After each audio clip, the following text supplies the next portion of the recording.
Welcome, book clubbers. It's me, Megan, your book club host, and I am here with Christa Holmans, NeuroDivergent Rebel. Welcome, Christa. Thank you. I'm so excited to be here and finally meet you. I'm such a fan. I'm a fan. You know I'm a huge fan girl.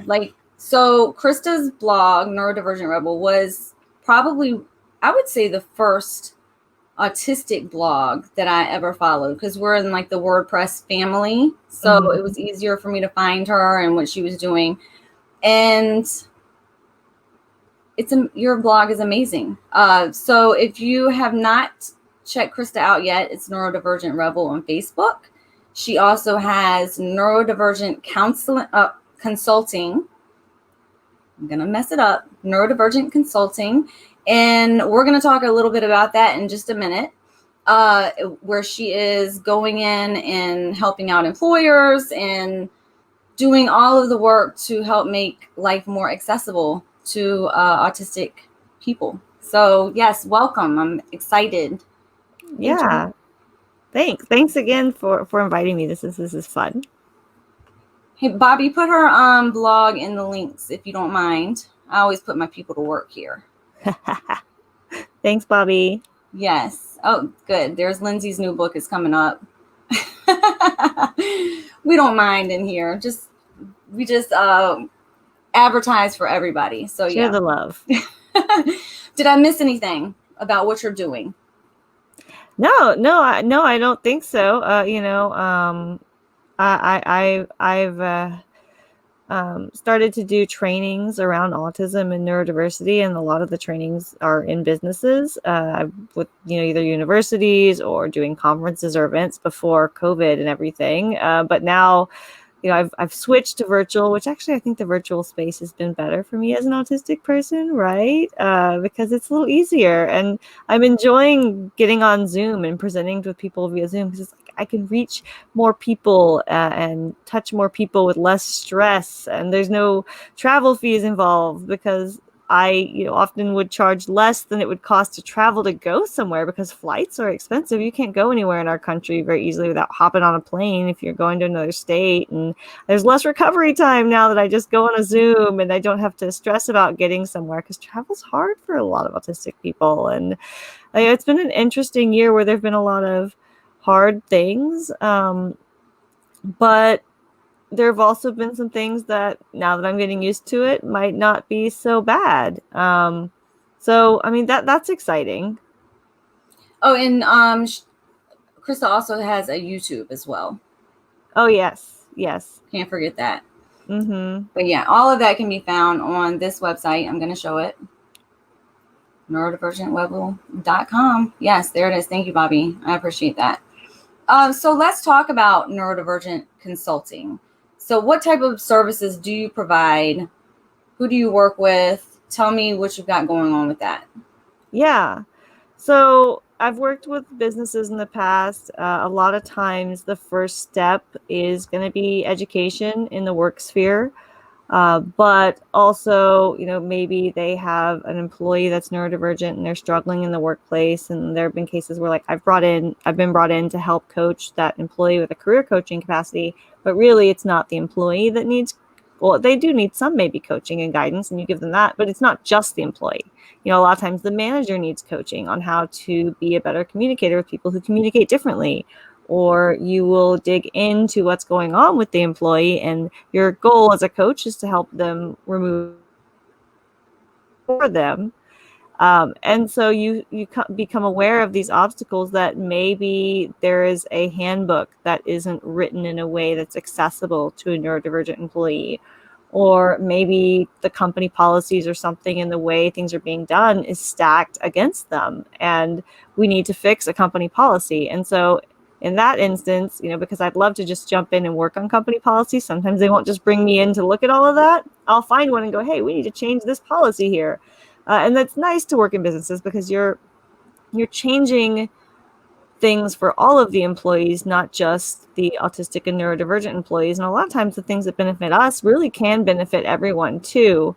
And so, I was working with businesses when I had a full-time job, and that actually no longer exists now. COVID, many changes, but I think it's maybe the best thing that's ever happened to me, even though I loved my job and my team, and we're still on really good terms even now, and I'm working together with them on some things. But now I'm trying new things. I've been forced into something that's a little bit uncomfortable, and it's probably the best thing that's ever happened to me. And I'm even working with another autistic advocate, and we're going to deliver some public trainings that are really affordable and offer those to the public. And we're going to do a whole series in 2021. Nice. And that'll be really exciting. So things I wouldn't have been able to do or wouldn't have done otherwise, because I was kind of like a little birdie pushed out of the nest. And I realized, when I lost my full-time job and the structure and security that came with it, that I didn't care as much about the structure and security anymore as much as I wanted to love the work I was doing.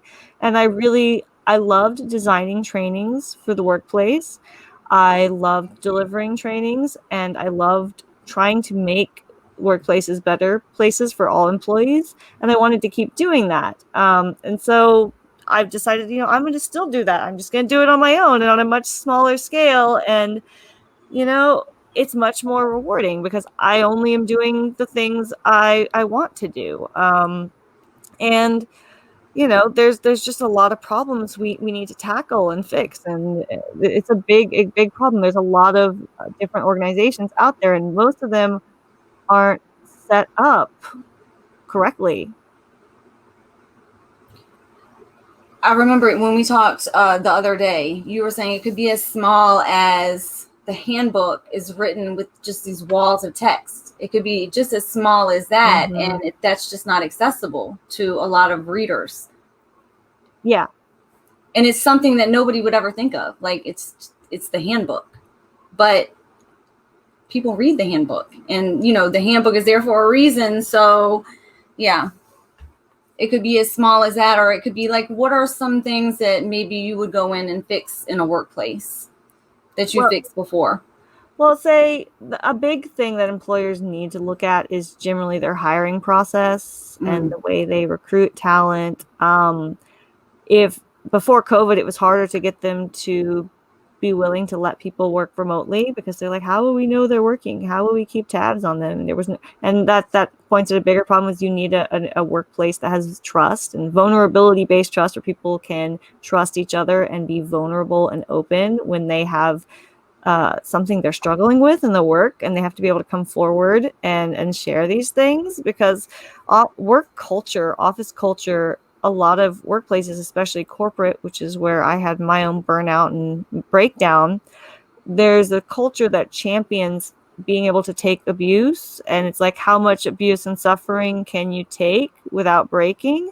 And it breeds this atmosphere where anyone showing or expressing weakness, what's perceived as weakness, or anyone who says, hey, I'm struggling or having a hard time, they'll be ostracized for doing that, or they're thought of less of for doing that. And so it can lead to people burning out. And, a lot of workplaces aren't accessible, so they've got to look at those policies. But, when I go in there, the hiring, how they bring people in, but then also it can be the sensory environment, which is a big reason I started working remotely, so I can have complete control over that because I'm very sensitive to my environment. But if I had to go into an office physically, what kind of lighting do they have? Are there ways people can work in quiet spaces if they need them?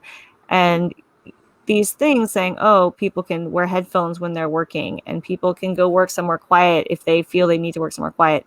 This can benefit everyone. If a neurodivergent employee needs it, but then someone who is neurotypical, maybe they're learning something new, or then they might benefit from that as well, because they situationally might need to go somewhere quiet to focus and work. Everyone needs to focus every now and then. And so having like a space where people can focus and work in quiet benefits everyone.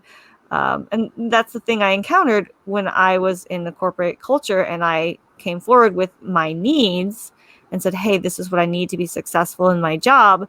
I was met with people whose responses were along the lines of, well, everyone would like to have that. And it's like, well, if everyone would like to have it, that's kind of the point. Like, your office is set up in a way that nobody even likes it. Everyone wants to have what I'm asking. Let's fix it. Don't be a no person, be a yes person. Yeah. Mm-hmm. Listen to people, believe them. I didn't know I was autistic for 29 years. So people may not even have a diagnosis, but if someone says, hey, the light hurts my eyes, don't say, oh, I need a doctor's note, or, I you was know, just thinking that because, I mean, just imagine how many employees don't know that they're neurodivergent. They just oh, feel yeah.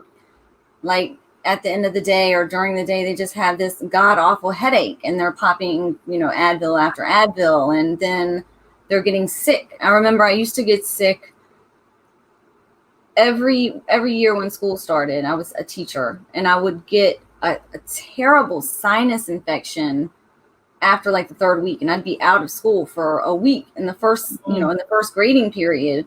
But I was, completely, I just couldn't take it. And I don't know if it was the sinus infection or what it was, but yeah, I mean, and I never even heard of the term neurodivergent back then. Oh, yeah. No, and I had migraines, for 29 years, 30 years of my life without knowing why I had migraines. And they started when I was in elementary school. I remember there was fluorescent lighting in my classroom, but I didn't know that's what it was. I know now that there was. I remember the lights because they were very bright. And going to the nurse with headaches, and because I was going almost every day and saying I had a headache, and the nurse would take my temperature and I had no fever, the nurse says, well, this kid just doesn't want to be in class. They don't like school. You need to go back in class. It doesn't matter. I don't want to hear about these headaches anymore.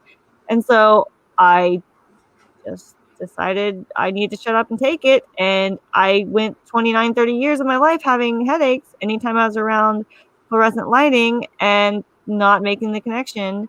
And until I found out I was autistic and stopped exposing myself to that, I can't even tell you the last migraine I've had at this point.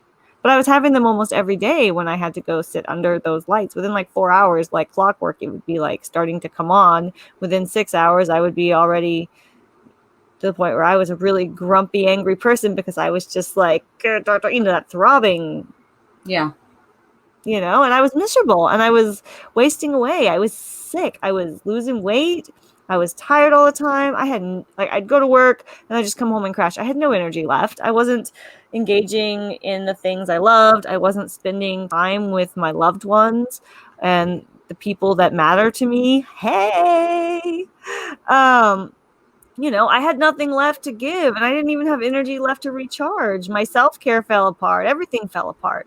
It was just, it's autopilot because you're just surviving. You're not thriving. It's freaking miserable. Absolutely. All right. This is going to segue. See how natural that is? We're going to segue. Hold on. I'm going to turn this over here. Okay.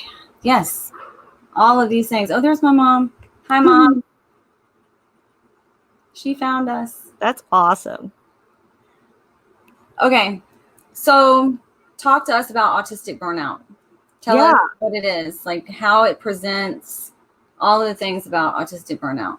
Yeah. So anyone can burn out, autistic or not. So that workplace burnout is actually really common and talked about in the workplace. But with autistic people, there are things that can trigger us to burn out that neurotypicals just don't have on their plates. One of those, especially for me and a lot of other autistic people, being sensory sensitivities and sensory overstimulation and sensory fatigue. And then another one that is a drain on autistic people and is a cause of autistic burnout that neurotypicals don't have would be autistic masking, because that is another slow drain. If you think of it like you've got this health bar in a video game and it's constantly draining, and you've got two things that are slowly draining until you've got nothing left, and you never get enough recharge time to get back up to 100, and so eventually you're just so depleted that you've got no life left and you're always operating at that minimum. And if we take like a really formal definition, they say mental, emotional, and physical exhaustion that can be accompanied by a loss of skills that some autistic people, and they say some, but I say a lot of autistic people I know experience. And a lot of us, when we look back at what is triggering it, we say it can generally comes from this cumulative effort of that constant drain of having to navigate society and a world and these systems and these offices and these spaces that are not designed for us. They're set up for neurotypical people, and when we try to speak up for our needs, we're dismissed. And, looking at autistic burnout, because no autistic person is alike, burnout is going to present differently depending on the autistic individual. I become very sluggish and tired. My brain, I just feel like it's not working at optimal level. It's like I don't have access to all of my brain power anymore. And my housework, my self-care start to slip. I really lose energy to care for myself. I go into this energy protection mode, kind of like a phone or an Apple Watch would do when it's almost out of battery and you have minimal functionality. And I am just keeping up with the bare minimum that is expected of me in day-to-day life. And like I said, I come home from work, I just crash. I have nothing left to give anything good in my life. And if this burnout continues past that point over a long period of time, a lot of autistic people, myself included, who have co-occurring health conditions, like many of us do, will also experience flare-ups in those health conditions. And so I have stomach issues, I have migraines, and I also have a history of seizures, and I can have vertigo and all of these things that will flare up if I let things get bad enough and I get to that point. And so it's like, oh no, it can get really bad. Like I know already because this has happened to me multiple times in my life. One of the first ones I remember was when I was 11. And I was, in school puking over a trash can because keeping a trash can by my desk was an accommodation because this kid's always sick. We don't know why. They need to be in school. Remote learning wasn't an option back then. No. It was as horrible as it sounds, but it's terrible. And I knew, like, if it gets that bad, I'm not going to be able to work. I'm not going to be able to take care of myself. I'm not going to be able to do anything. And it was just scary seeing it deteriorate. So, that's what led me to being diagnosed too, is that burnout where I was starting to get sick again in my late 20s. And I was just like going back to the doctor over and over again, trying to figure out what was going on. And eventually I was referred for a mental health assessment. And that's how we ended up going down the autism direction. Well, it's funny because a lot of women who are going through that, that's when okay, you might get that autism diagnosis, but there are so many who are getting depression, bipolar, I don't know what else. I don't know all of the things, but I mean, they're getting diagnoses of basically mental health when really it is something, I have no words, but really you're autistic and you need to take better care. Not you need to take better care, but you need more accommodations. Yeah. Yeah. And the world, you have to really fight to have those, because a lot of times people are like, you don't really need that, or you're just being difficult, or you're being a diva, or they're just like, they're very dismissive. Yes. Kieran, that's a great point. It's wrapped up in that regression narrative, which is pathologically framed. And that goes back to our discussions about children, because I know that you do a lot of work with adults and that's your forte, but with children, they have that narrative about regression. And it was Kieran's article that I read that made me think of it a different way, because my kids, they never regressed, and I was always confused about, like, okay, so is it something different happening? But once I read Kieran's article, if somebody wants to post that in the comments, that would be amazing.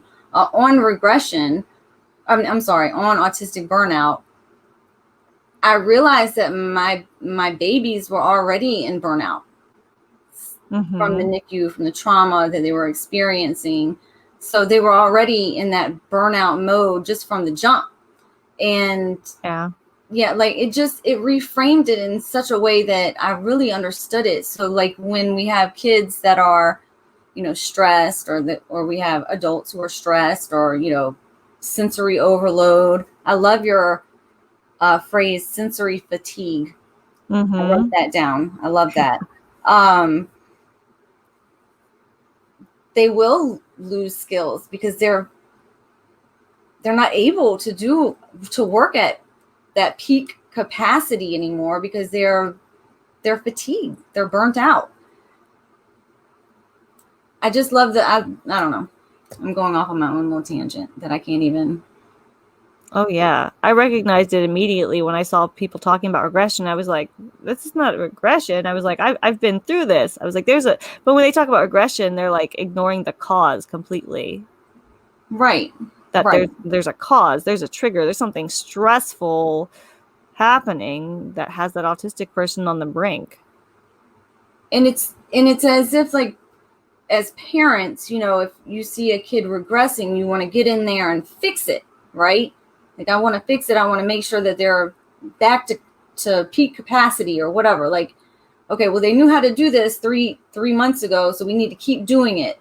But instead, we need to be taking more care. That's what I learned about burnout. Is not that it's pushing through. Yeah, not pushing through. We need to, like, fall back and take good care of our children or ourselves or employees.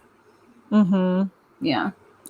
And some autistic people, we have this talent for pushing ourselves past where we should push ourselves. And I'm one of those autistic people, so I speak from experience with this. And, you know, before my diagnosis, I was frequently burning myself. I was always on that edge of burnout, and I tried and failed to hold myself up to the standards of, like, non-autistic people around me. And I didn't understand how much neurodivergent health is different from neurotypical health, and how much the different ways that we process the world can lead us to these burnouts and breakdowns, from things that a lot of people can ignore, you know, like we're talking about the lighting and all of that. And it's been a whole process of changing my environment and many pieces of my life, because I've learned so much about myself and the causes of the burnout. And, like, I'm much more likely to speak up for my needs at this point. I'm very bold in speaking up for my needs. I work from home. I've been working from home for a while, since before the pandemic. I was the first employee in that organization to work remote, and they didn't say, we don't do that here. They said, how? And before the pandemic, we were all remote. We had turned in the keys and decided we didn't need a physical office. So, you know, these things are good for everyone. And they're still remote. And we were glad that we had already been remote before everything shut down, because we would have been struggling and behind otherwise, but we were kind of ahead because of it. So it was them accommodating me ended up being good for business, you know? Right. I work in a sensory environment, and as I'm aging and I'm becoming older, I'm finding that I'm less tolerant to sensory stimuli and stressors.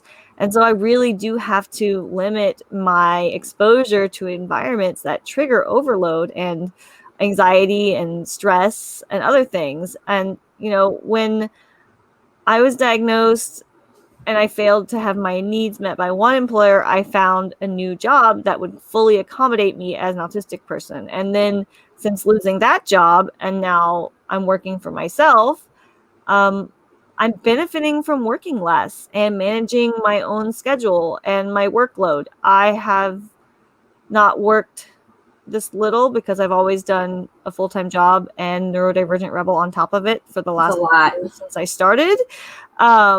So I haven't worked less than 40 hours a week in a very long time. Actually, probably never, because I started working 40 hours a week as soon as I could. And when I was still in high school, when I was 17, as soon as the law allowed me to. So it's just having that, and, you know, being a lone ranger, it's been nice. And actually not working on a team, even though I loved my team, has removed a lot of external expectations and demands and things that I can struggle with, if I'm really honest. And so all of that, even just working on my own and having even more control, like, I feel better than I've felt in so many years. It's amazing. Like, I feel like, whereas I just 4 years ago, I was really sick. I was really struggling. I was, just barely surviving. And, I'm actually like making time again for activities that I love, that things that recharge me. I'm keeping my set schedule, and I'm making time for friends and loved ones. And I'm turning down work if it doesn't inspire me, even if there's money in it. Like, I know now, Nice. like, my health is worth more than money. Even if we're living slim, sometimes it doesn't matter, and I didn't always know that now.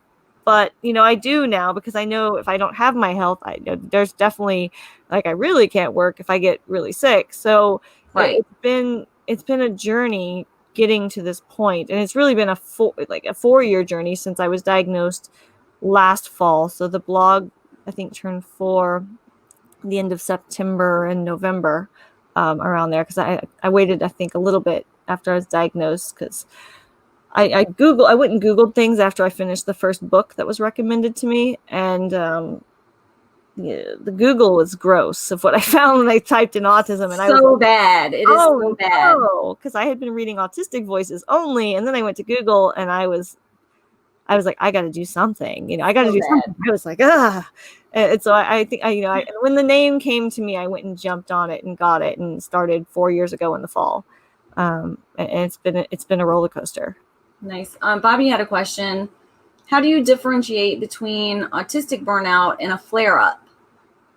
Well, I mean, that would depend on what it's a flare-up of, and what health conditions you have. I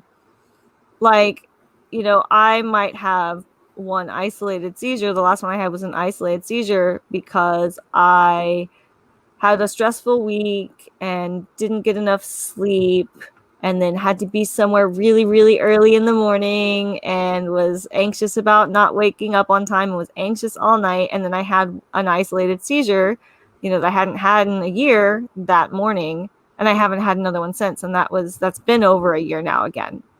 And so, like, that's maybe a little bit of flare up, but there was still a trigger for that for me. So for me, like, a lot of these things are going to be triggered by a lot of things I've removed in my life, that I feel are kind of probably tied to being burnout.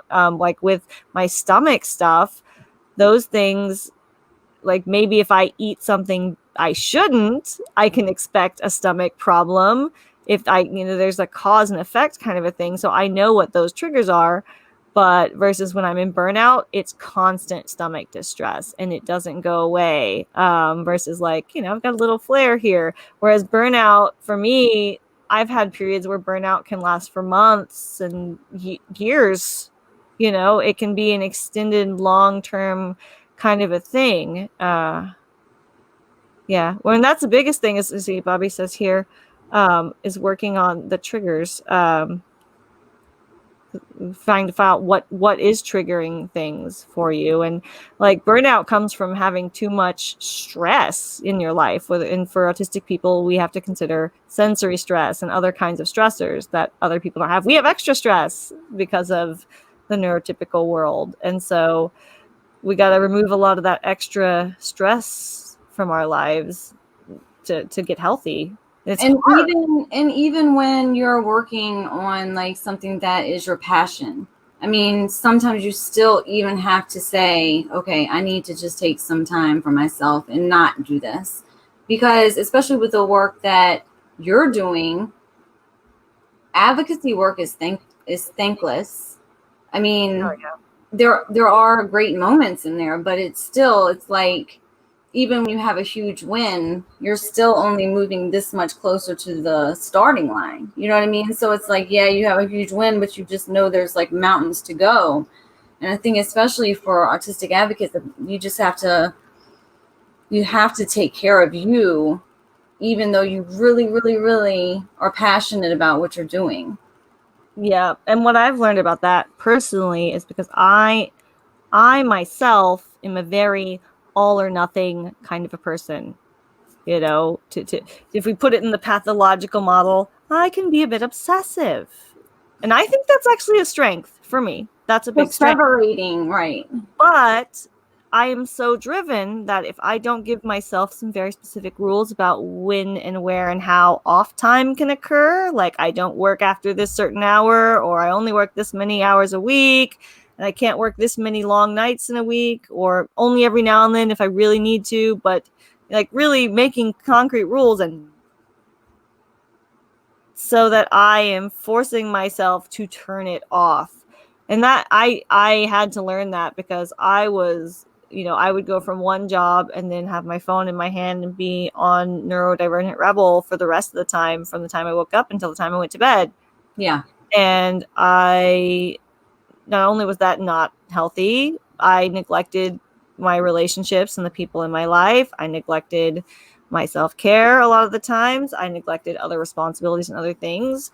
And I was burning myself out. So it was not a healthy cycle, but it was just like I had to learn to be able to put it down and turn it off and learn when you need to just block people, because there's a lot of really ugly, really dark things on the internet, unfortunately. I struggle with that.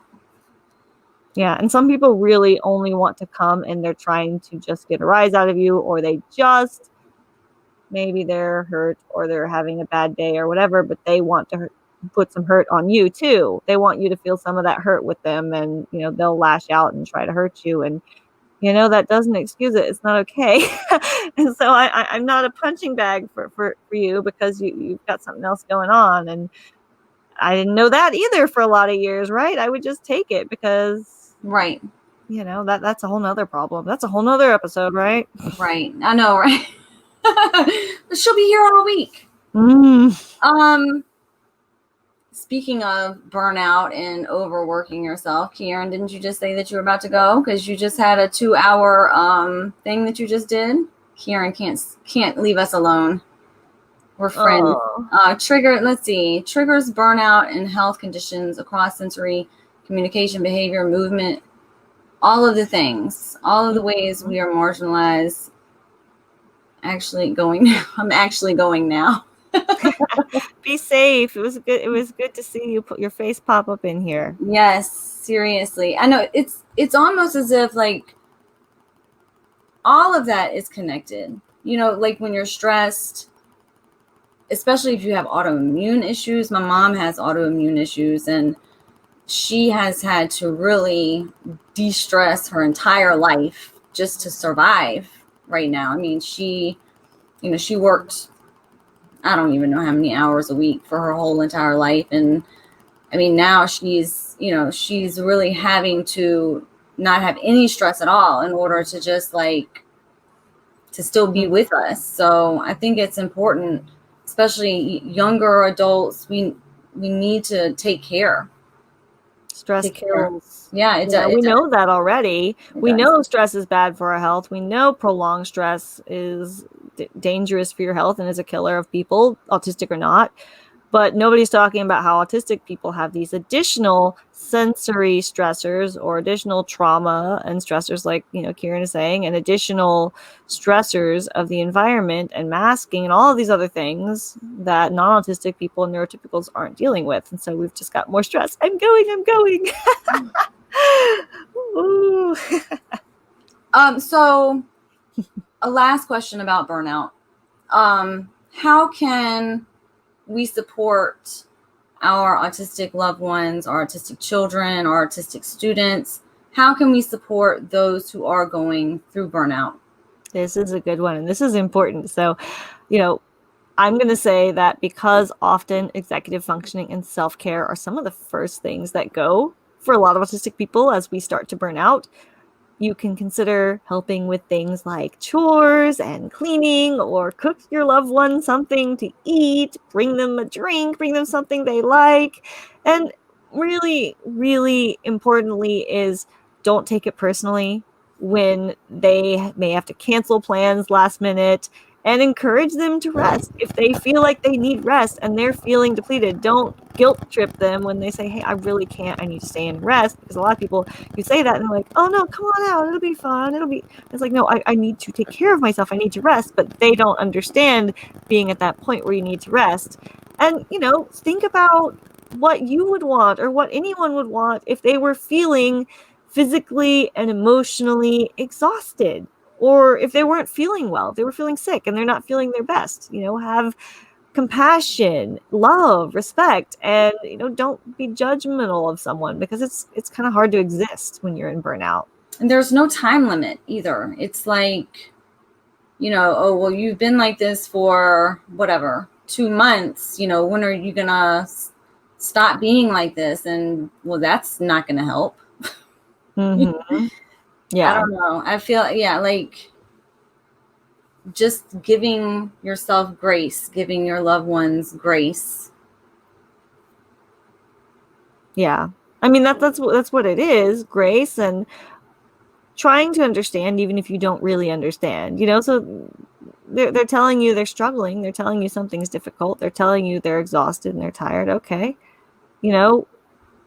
Even if you don't understand where that's coming from, this is that person's reality. So, okay, how can you support them? Because, your best changes from day to day. And when you're burnt out, it's already horrible because you feel like you can't do your best. And that sucks because you're like, I know I'm capable of so much more than I can do right now. And that is so frustrating. And it's like, they already know that, they're not at their best. Like, don't make it worse. Yeah, we don't need any additional reminders on that. Yeah. My mom said, I used to think that I could do anything if I wanted to, and that if something needed doing, just do it. I agree that autistics have stress applied on top of everything else. And that is literally how she lived her life. She would just do everything and do all of the things. And, that takes a toll. That takes a toll. Yeah. And I did that for a lot of years. And I got to a point where I couldn't keep up anymore with that pace. I guess I'm in my early 30s. I'm not that old, but it did start to catch up with me earlier than I thought it would catch up to me. Boundaries are so important. Mm-hmm. That is such an important thing to work on, is boundaries. If you don't work on anything else. And I didn't have any when I was diagnosed, I realized. I had to rebuild that too. That really, like, if anything, that really does help with, like, okay, this is not a me problem. Mm-hmm. Or like, okay, I cannot deal with that. I'm going to put this over here. Like, boundaries are so important. Yeah. Yeah. And they're hard. And like when you're diagnosed, you may have to like learn all over again, because a lot of us have we've let other people violate our boundaries, because people are like, oh, it's not that bad. It's not that bright. You don't really need to rest. And people dismiss you over and over again. You begin to think, oh, my needs aren't valid. And you think, oh, well, I'm just going to stop speaking up, because every time I speak up for my needs, people dismiss them and tell me I'm whining or complaining or making a big deal of nothing. And so your boundaries can become really, really weak, And especially if you're going through schools with, PBIS, and you're doing, we won't go into the ABA conversation today, but they are basically telling you, like, you're not allowed to have boundaries. Like, you don't get to have boundaries. Yeah. Yeah. And parents do that sometimes too. They say, oh, you're my child, and they treat you, like, oh, you're my property, which is a whole nother problem altogether. And they don't let you have any privacy sometimes, or, parents can do it too. They don't even mean to do it sometimes. They think sometimes they're acting in your best interest by trying to be maybe a little overly watchful and overly controlling, because they're like, I don't want them to make a mistake. And we learn from making mistakes. We need to make mistakes, Yeah.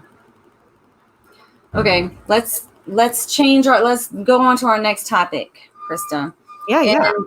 As we go on to this next topic, I realize that I have been calling you she during this entire interview. Yes, I have been. I am sorry, and I apologize for that. And I know you didn't mean to. I know, but still. And I was going to correct myself, but then I was like, well, no, I don't want to whatever.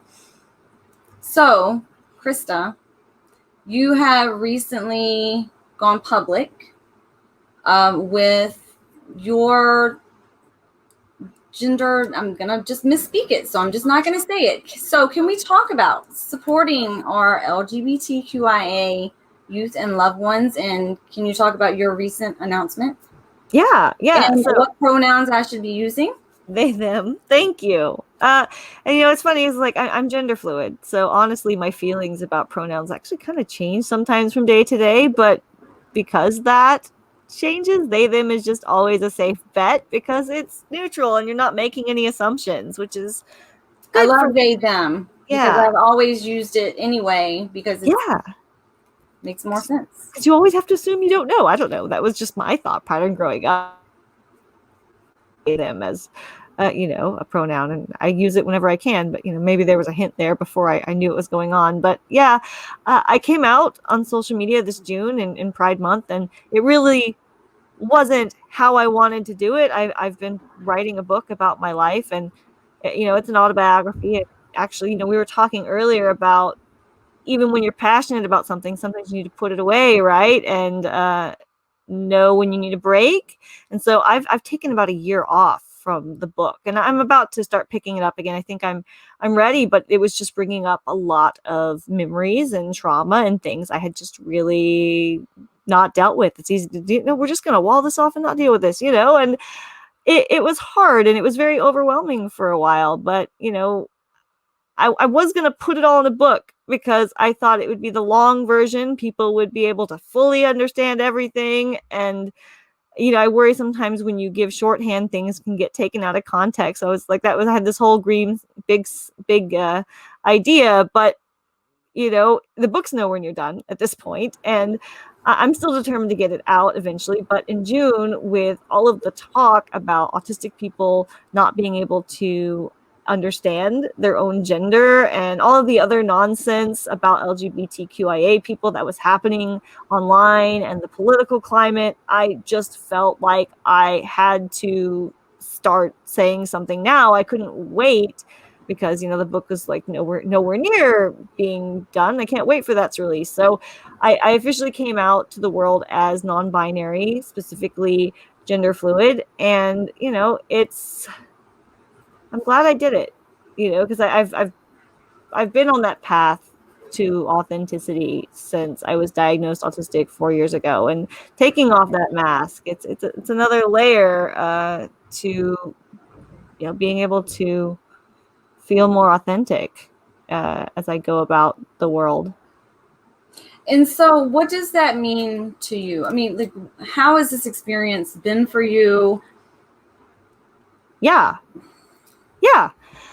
So for me, I was assigned female at birth, and that really is like what it feels like. It's an assignment that was given to me, and I had no say in it, like a job or something else. And I remember when I was probably 4 or 5, I was very, very distressed, and I would tell adults in my life that I thought I was a mistake and I wished I'd never been born, and I didn't feel like a girl, and I certainly didn't want to grow up and become a woman.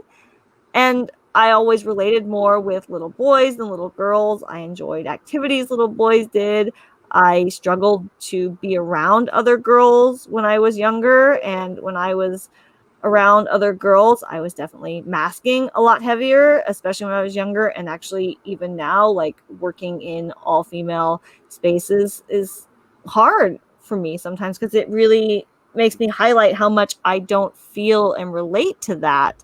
And I, like, as I got older, things really only got worse when we get to puberty, because then my body changed and I had, a very neutral look when you're young. And then all of a sudden I see myself in the mirror and I don't recognize what I see as me anymore. And, that's a hard thing even now. Is I don't think anyone is ever going to see me the way I see myself, the way I experience myself, this, how I, and, it's just nobody has the same experience of me that I think is me. I've always felt like I'm this more masculine character trapped inside this small, curvy female body with this, high-pitched voice. And, I grew up having more guy friends and being called one of the guys, and people mentioning that I thought like one of the guys. That was just like, oh, it's the ultimate compliment because it made me feel seen. I felt seen. I was like, oh, they get me. But they didn't really understand how much that meant to me, and eventually, after years of just living in this meat suit that people associate with that assignment I had been given, I just started going along with it. And Did you just call it a meat suit? I called it a meat suit. It's a meat suit. I'm writing that down. She called it a meat suit, and this is trademarked Neurodivergent Rebel. It's her meat suit. I don't know if that's from me or if I picked that up somewhere. I don't know if that's one of mine, but it's just this. I'm crediting you. If I ever do say it, I probably will never say it, but if I do, I'm crediting you with that. But I mean, I went along with it, with those labels of women and girl, because that's what was expected of me, and it was easier, and I would comply because I didn't really think there were other options out there, and I conformed because I was also sure that nobody was going to understand what I was going through, not really because I related to the labels or I felt they fit me. I was a girl because, I was just not going to push back. If you say so, sure, I'm a girl. Okay, whatever. I have a question. Yeah. So when you were younger and you said to your parents, I'm assuming, that you did not feel like a girl, how did that go down? What did they say? So I'm going to say guardian, so we don't out who did what, not put anybody in trouble. Any adult. There were different guardians in my life, and we'll say, one guardian made a joke that if I could kiss my elbow, I would be able to turn into a boy. Oh, nice. That was really terrible, because then I went to my room, closed my door, and tried to kiss my elbow for a half hour, and then cried on the floor by myself when I was unsuccessful at doing this. And really supportive. And they didn't realize how much harm that was going to do. Didn't realize at all. And then another guardian just told me I was a tom girl, and some girls are different, and that's okay. And I mean, that was a little bit more helpful, but it kind of just swept something under the rug and meant I didn't look much further and just accepted this thing that maybe wasn't necessarily accurate for me because that was easier. So what would you have, like, if you could go back in time and had like this unicorn guardian, what would you have wanted that person to say to you, or to, like, how would you have wanted them to guide you? Yeah. So, I mean, it would have been really beneficial to have someone who would really pay attention to what I was saying, even if they didn't necessarily understand or identify. But, back then, even though non-binary was already a thing, this was the time before we all had the internet. Non-binary people have been around since forever. People are like, oh, this new thing, non-binary. It's like, no, this isn't new. This is something that was culturally erased systematically by cultures in the name of religion. So non-binary people, we've always been here. But I didn't know it was an option because this has never been presented to me, and I didn't have the internet growing up, right? And I'm sure my parents didn't know this was another option either. And, with the funny thing is, I even knew trans people growing up. I didn't know any trans men, but I knew trans women. I didn't know anyone that was a little bit more like me, but, it just didn't occur to me that it could be me. And then I don't think they knew what to do better. So it's hard to say what I wish they would have done because it was a different time. But, looking about today, because we know more, pay attention. When people say they don't identify with the assignment they were given, don't dismiss people, especially with children, because kids know. I was 4 or 5 years old when I knew. And I remember being asked about what I wanted to be when I was growing up. And I realized I couldn't picture myself as an adult woman, and that was what had been requested of me, and I said I want to be a cat. Makes sense. Because I just I couldn't deal with it, but I knew that wasn't right for me. And so don't dismiss the young people, and then respect people's gender identities, respect people's pronouns, be courteous. Don't say, oh, those are girl things, these are boy things. You can't do that because you're a boy. You can't do that because you're a girl. Girls aren't allowed to do this. Boys aren't allowed to do that. Like, stop. stop making assumptions about what people of either gender should be doing, or what not either. There's more than, there's many genders. So just, we've got a lot of gendered assumptions we need to put down in general. So what else can we do to like support our word for this? I don't know the words to use for this. LGBTQIA youth or gender diverse youth, because okay. Yeah, like when we look at autism, I don't have the statistic in front of me for gender diverse autistic people, but we know there's a lot of them. But then also, like I did a poll on Twitter recently, and it was 75% of the 3,670 autistic people I asked, do you identify as LGBTQIA? 75% said yes, and 24-point-something% said no.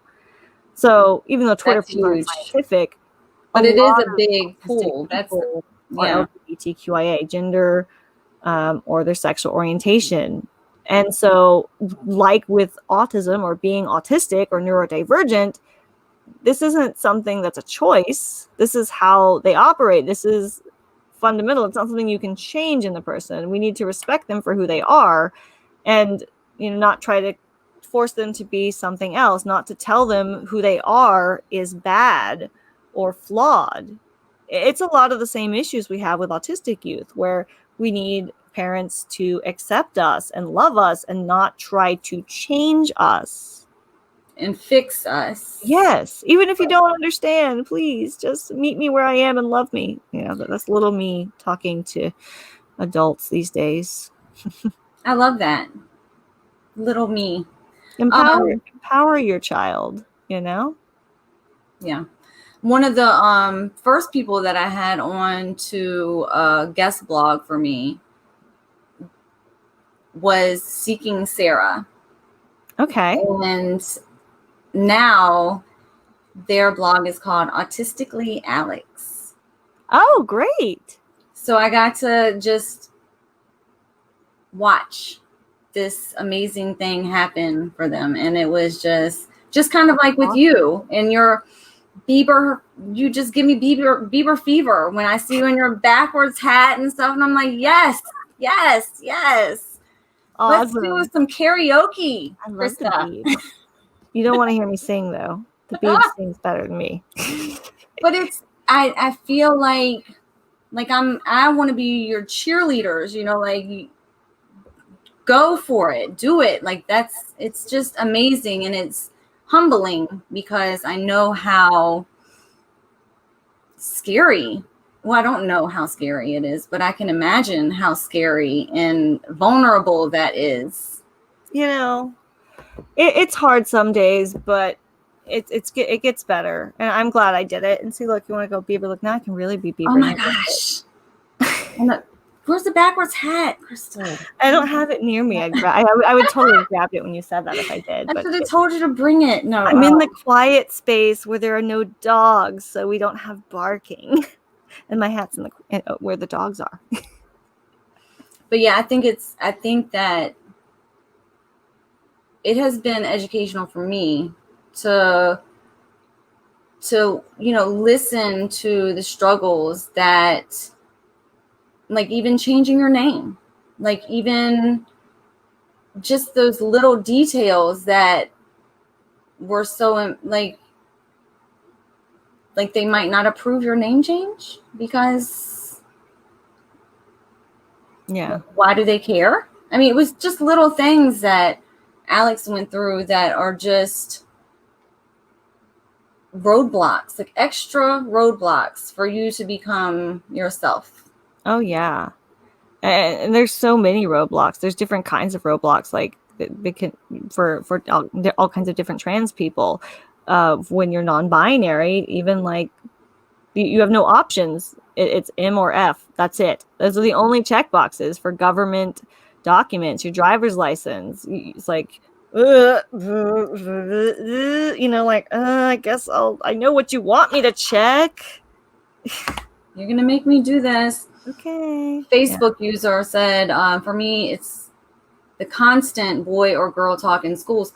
I'm guilty of this because when I first became a teacher, I'm from the South, so I want to say y'all, okay, come on, y'all. Yeah. And that's not professional, so I needed to be professional. So I found a script from one of the teachers that sounded a little bit better to me. And I was, come on, boys and girls. Okay, boys and girls. Mm-hmm. And I would say that all day long, just because I couldn't say y'all. And now I realize that was probably excluding some of my students. Yeah. Yeah, but you see, that's the thing though. You can only do like now, and now you can do better, but we only do the best with the information we have at the time. And we make mistakes, but then we learn from them, and that's yay. It's what we need everybody to do, is say, okay, I made a mistake, but now I know. Oh, hey, Joe. Yeah, Joe, if you go to the top of this post, there's a link, and it says StreamYard.com/Facebook user or /Facebook. You just have to grant your permission, and then you can show up on my StreamYard. Yes, you have to reauthorize. I don't know why. I'm not sure what's happening with that. It is what it is. Yeah, depending on the stream.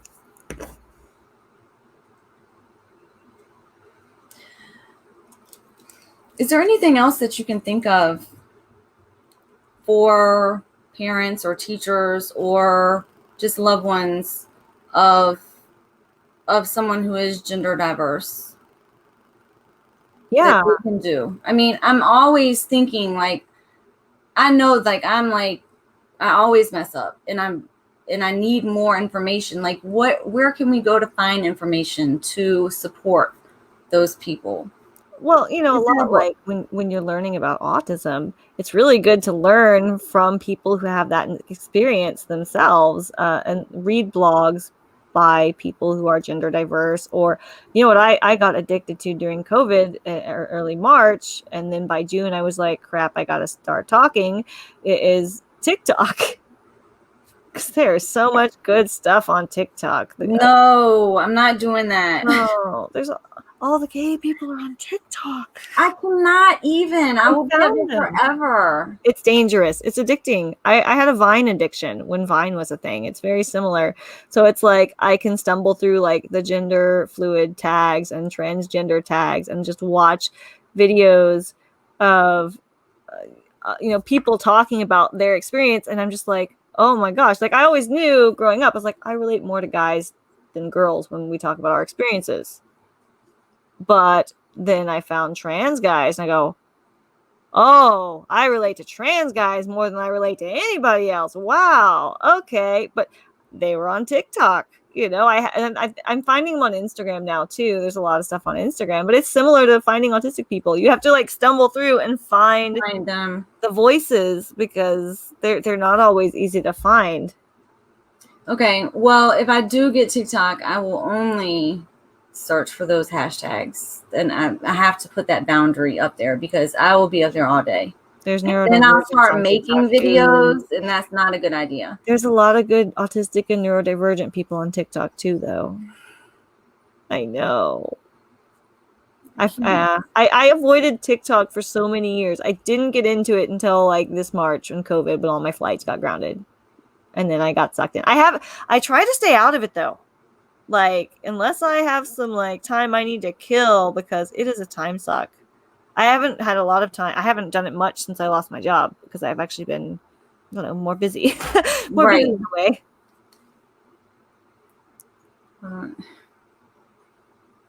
Callie said error. It worked, Callie. Yay.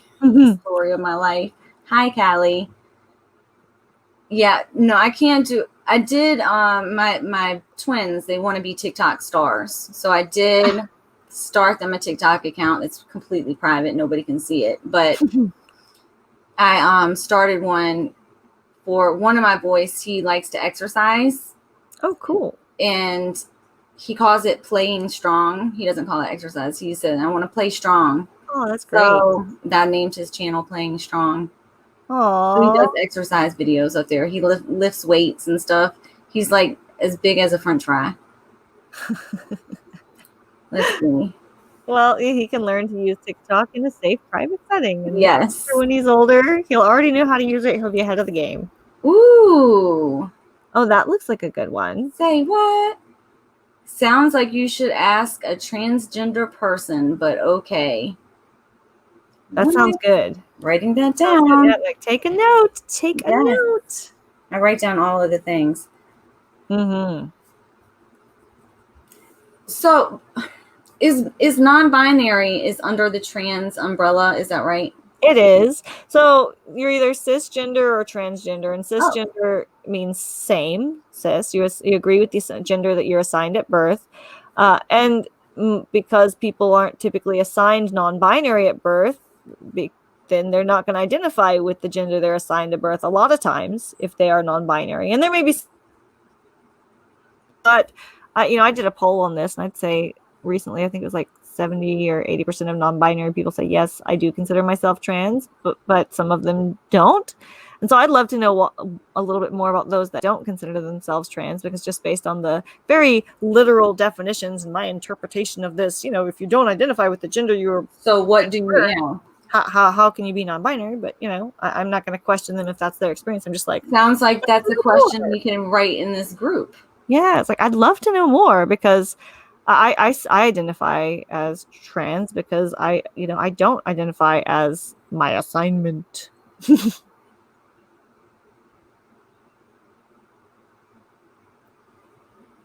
Okay, I'm trying to look through all of the comments. Yeah. Let's see.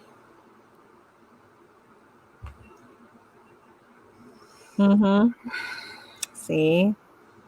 There's some good stuff. There's a lot of ADHDers on TikTok. I wonder why. Yeah. This is why I cannot be on TikTok, is because of that. Yes. Let's see. I'll say when the video starts, Audacity. Oh, it's rarely captioned. Oh. That's annoying.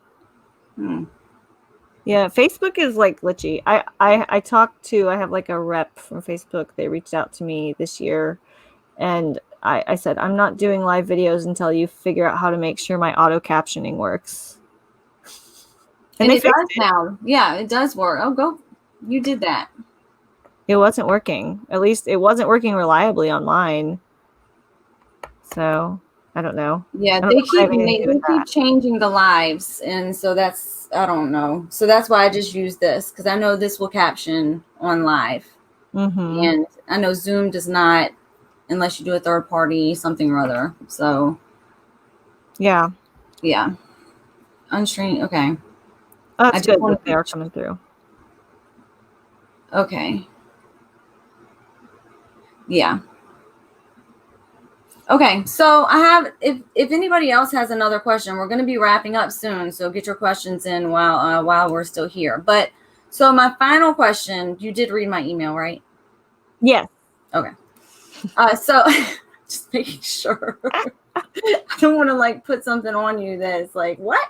Okay, so if you could give one piece of advice to the parents or teachers of newly diagnosed autistic children, what would it be? Yeah, and this is easy, I think.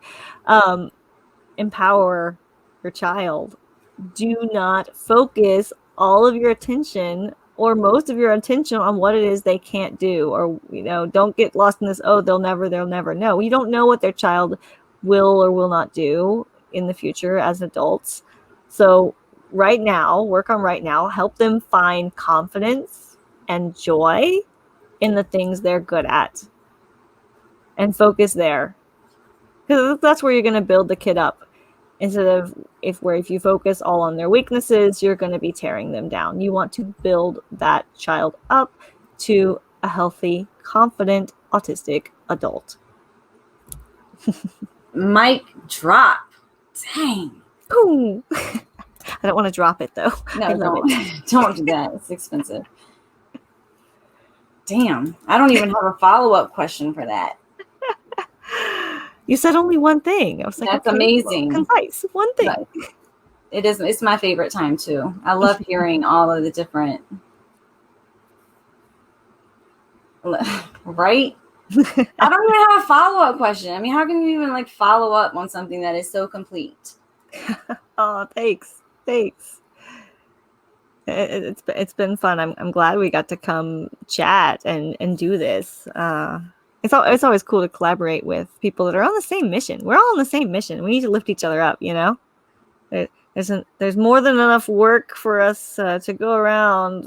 We need as many hands on the project as humanly possible. There's plenty of work to be done. Joe, I'm glad that this lifted your day just a little bit. And I'm sorry that you had an awful day. Do you need me to come over there? No, I'm joking. I'm not coming. It's too cold there. I'm not coming. Yeah, yes, Bobby, yes. Amazing.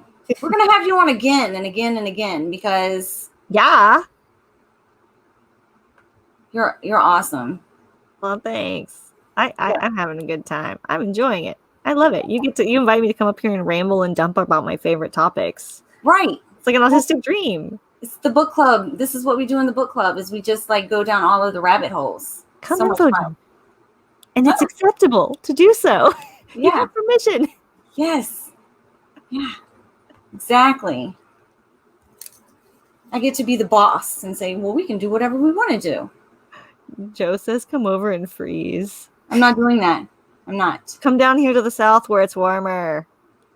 Well, yeah. It's not warm today, is it, Callie? Oh my gosh, it's so cold, but it won't snow. No, we're having a warm day. It's like in the 70s today, I think. I'm going to go outside after this. Nobody likes a bragger, Christa. It hasn't been this way all week. I think we've had 2 warm days in like, I don't know how long. It's been miserable. I've been hovered over my space heater a lot. You sound like me. I'm always cold. I'm a wimp. If it's below 76 degrees or so, I'm cold. That's me. Yeah. Like I don't go anywhere without my sweatshirt. Even when it's like summertime and it's like super, super hot, people use air conditioning. I've got no AC on right now, but I've got my leather jacket next to me just in case I got cold. People use air conditioning. So it's like you have to have a coat in the summertime because as soon as you come in, it's like freezing. Mm-hmm. Yeah, buildings are always way too cold for me. It's never warm enough. My poor partner gets hot easier too. So we're always like fighting over the thermostat. My husband has stopped fighting me. I tried to compromise. We tried to compromise. He stopped. He just gave up.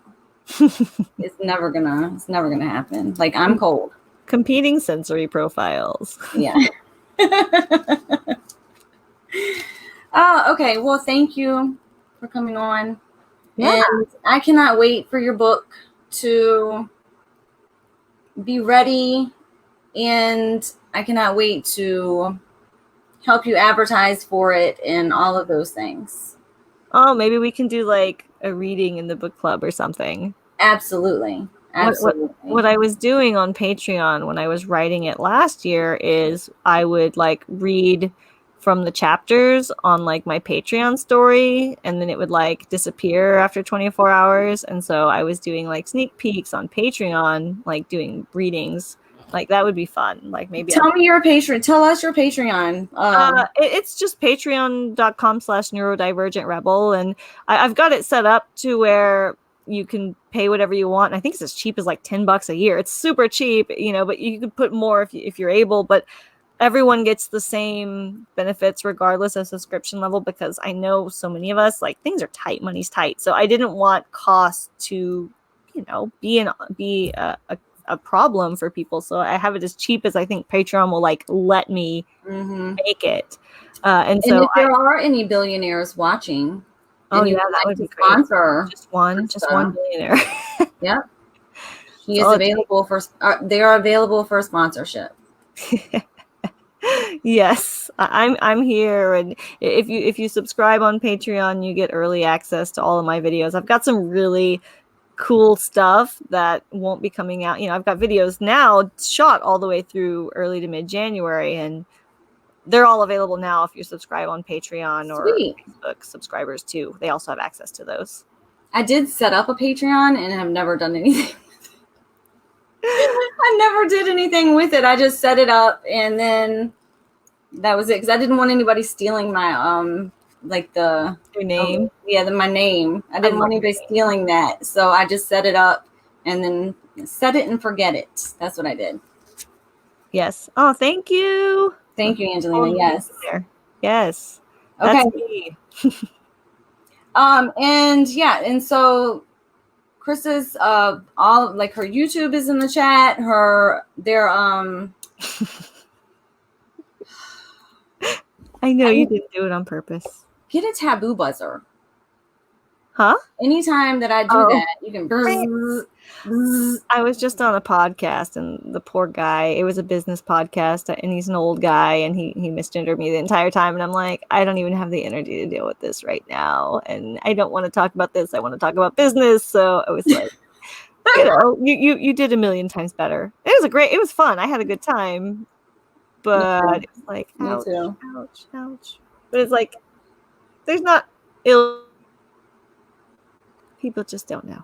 People don't get it, or it's an adjustment. Yeah. Because my pronouns for the first 3.5 years that you knew me were so true. So true. But yeah, we're going to get you a taboo buzzer for any more interviews that you have. I'll just have it buzz at all times. That's a good idea. That'll teach them. Oh, look. Yes. Surprise me with a Patreon, and get on it. Go do it. Maybe if I got a patron, maybe if I got one, I would actually like do things in there. I only made one because people kept asking me if I had one and saying, oh, I don't, because I design art and T-shirts and do graphic design. I haven't done any in a long time either. And those are on your website. Those are on my website. But people are like, oh, I don't really want to buy a shirt or anything, but I'd subscribe on Patreon. And people kept saying this, and I'm like, okay, so it's like I finally, because people kept saying, hey, you need a Patreon, you need a Patreon. And I'm like, okay. Eventually I would stop resisting. That's what happened with the shirts and the stickers and everything too. It was like I was making stickers for myself, and people were like, I want these stickers. Where can I buy the stickers? And I was like, no, they're my stickers. I made it for me. So I had to find a way to put it out there in the world, because people kept asking me where they get these things. These are my stickers. I was like, no, they weren't intended for mass production. It was just I bought 6 of them on a sheet. That is too funny. Okay. All right, y'all. So tomorrow we have Anna coming on. She is the author of Chapter 16 in the Neurodivergent Reader. Have you checked that book out yet? No. It's like massive. It's like this compilation of like all of the things, and we've been having all of these authors from different chapters on for like cool. The last month. It's like this. I think it's like a textbook almost, but it has all of these. Damian Milton, do you know? Yeah. He is the editor. He's the person that was like in charge. Do you sleep? Sometimes I do. But yeah, so tomorrow she's coming on. We're going to be talking about communication differences. We're going to be talking about the neurodiversity movement. Great. We're going to be talking about my favorite IQ tests. I'm being sarcastic, just so you know. We're going to be talking about all of those things, and we're doing a giveaway. So we're giving away a signed copy of that book tomorrow. So yeah. Oh, that's awesome. The editor. Thank you. Damien was the editor. Thank you. So yeah, that's tomorrow. And that's not at 4. We've been doing book club meetings at 4 lately. Tomorrow's at 12. So that's 5 p.m. in London, 9 p.m. in California. Oh my gosh. Did you really just do that in your head, or do you have that written down somewhere? I've gotten really good at it. I've got to double check it every time. I do so many time conversions every day, and I have to check it. I've gotten really good at London, and I've gotten really good at California. Australia, they change stuff sometimes. So it used to be that I was good at it, and not anymore. Have you met any people in those countries or those time zones where it's like a half hour difference? I think in India there's a half-hour difference. There's like a couple of them. I think in South Africa there's a half-hour difference. There's one in Australia and Canada I know I've dealt with. I'm like, oh, I didn't even know that was a thing. Oh yes, 9 a.m. Thank you, Kimberly. Neurodiversity. Too tired. I appreciate all of your work on this. Oh, they're awesome. They're so awesome. Yeah, they're amazing. All right. Thank you all for coming, and I'll see y'all tomorrow if you want to come and join us. Thank you so much. And you stay on, and I'm going to end the broadcast, but we'll still be in the studio. Bye, everyone. Okay. Bye.